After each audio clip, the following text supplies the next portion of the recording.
menonton. Makasih. Dongeng Fabel Asal-usul Kota Surabaya. Selamat menonton ya adik-adik. Dahulu di lautan luas sering terjadi perkelahian antara hiu sura dengan buaya.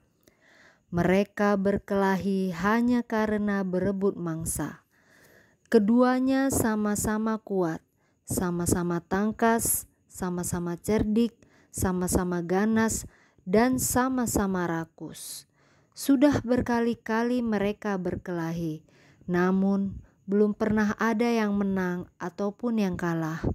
Akhirnya mereka mengadakan kesepakatan. Aku bosan terus-menerus berkelahi, buaya. Aku juga, Sura. Apa yang harus kita lakukan agar kita tidak lagi berkelahi? Untuk mencegah perkelahian di antara kita, sebaiknya kita membagi daerah kekuasaan menjadi 2.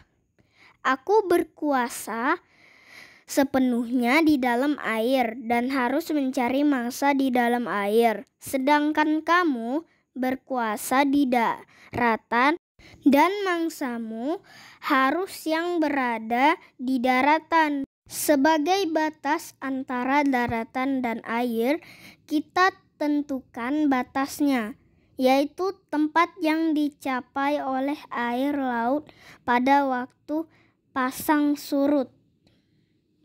Baik, aku setujui gagasanmu itu. Dengan adanya pembagian wilayah kekuasaan, maka tidak ada lagi perkelahian antara sura dan buaya. Keduanya telah sepakat untuk menghormati wilayah masing-masing.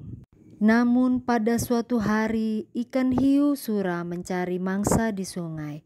Hal ini dilakukan dengan sembunyi-sembunyi agar buaya tidak mengetahui. Mula-mula hal ini memang tidak ketahuan. Tetapi pada suatu hari, buaya memergoki perbuatan ikan hiu sura ini. Tentu saja buaya sangat marah melihat hiu sura melanggar janjinya. Hai Sura, mengapa kamu melanggar peraturan yang telah kita sepakati berdua? Mengapa kamu berani memasuki sungai yang merupakan wilayah kekuasaanku? Aku melanggar kesepakatan. Bukankah sungai ini berair?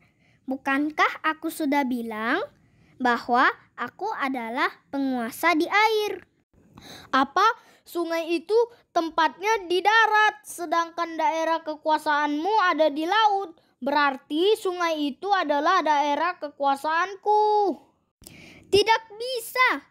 Aku kan tidak pernah bilang kalau di air itu hanya air laut, tetapi juga air sungai. Kau sengaja mencari gara-gara, Sura? Tidak, kukira alasanku cukup kuat dan aku memang di pihak yang benar. Kau sengaja mengakaliku. Aku tidak sebodoh yang kau kira. Aku tidak peduli kau bodoh atau pintar. Yang penting air sungai dan air laut adalah kekuasaanku. Karena tidak ada yang mau mengalah, maka pertempuran sengit antara ikan hiu sura dan buaya terjadi lagi. Pertarungan kali ini semakin seru dan dahsyat. Buaya mendapat gigitan hiu sura di pangkal ekornya sebelah kanan. Selanjutnya, ekornya itu terpaksa selalu membengkok ke kiri. Sementara ikan sura juga tergigit ekornya hingga hampir putus. Lalu ikan sura kembali ke lautan. Buaya puas telah dapat mempertahankan daerahnya. Pertarungan antara ikan hiu yang bernama sura dan buaya ini sangat berkesan di hati masyarakat Surabaya. Oleh karena itu, nama Surabaya selalu dikait-kaitkan dengan peristiwa ini. Dari peristiwa inilah kemudian dibuat lambang kota Surabaya, yaitu gambar ikan sura dan buaya.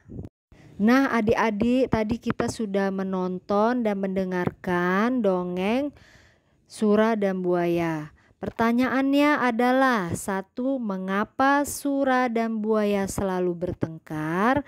Karena mereka selalu berebut mangsa. Pertanyaan kedua, bagaimana cara mereka menyelesaikan perselisihan mereka? Mereka membuat kesepakatan, yaitu berupa perjanjian. Pertanyaan ketiga, mengapa buaya sangat marah kepada sura setelah perjanjian mereka? Karena sura melanggar janjinya. Yang keempat, kisah sura dan buaya sering dikaitkan dengan asal-usul kota Surabaya. Pertanyaan terakhir, bagaimana pendapatmu agar kita bisa hidup bersama? Yaitu, kita harus hidup rukun, saling menghargai dan saling menghormati. Baiklah, sekian dulu dongeng kita kali ini. Sampai ketemu kembali di dongeng Bunda berikutnya. Dah.